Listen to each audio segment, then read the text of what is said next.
So you're thinking about joining the committee.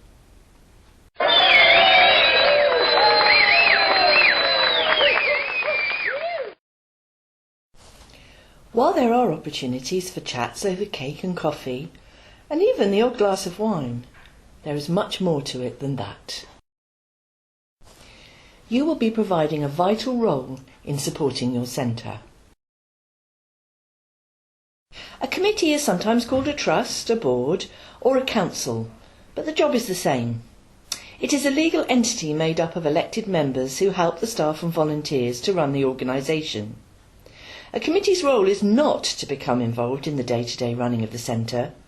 Rather, it helps to steer the centre towards its mission.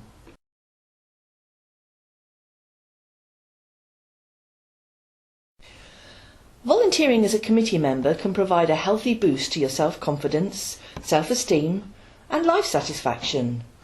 You are doing a good job for others and the community, which provides a natural sense of accomplishment. It has even been proved that people who volunteer are less likely to suffer from depression. And if they do, they will get over it more quickly. Volunteering is good for your health at any age, but it's especially beneficial in older adults. Studies have found that volunteers live longer than the average non-volunteer.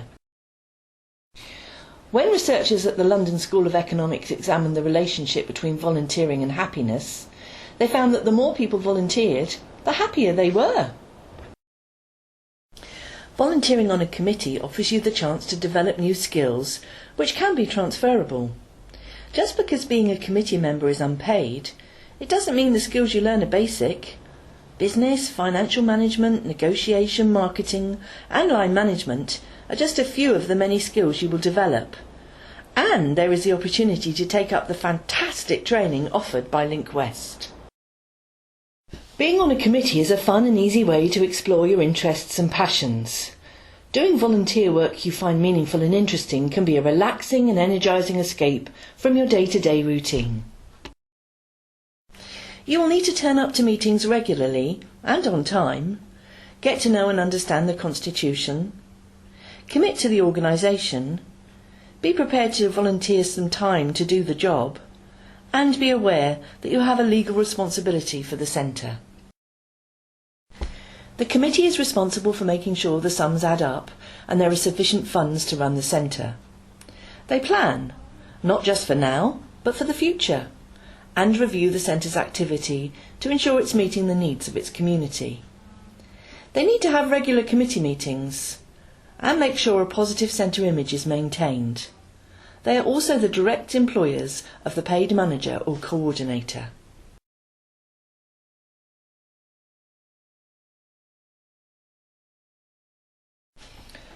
So, what are the requirements of a committee member? As a committee member, you must always act in the best interests of the centre. This includes maintaining confidentiality.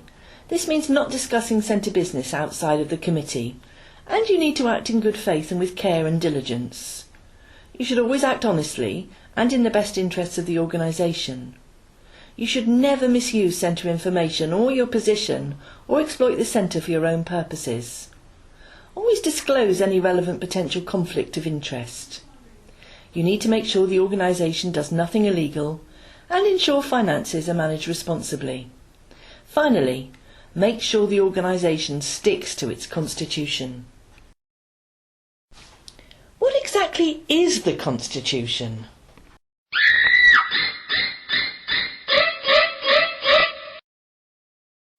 The Constitution is a legal document that sets down the rules for how the organisation is run. It includes things like the number of committee members required, the frequency of meetings, membership rules and much more. You really should ask to see your organisation's constitution. Remember, without people like you there would be no organisation and no funding. And don't forget, there will be coffee, cake and big thanks for doing a fantastic job. And you will also get the satisfaction of knowing you have really made a difference.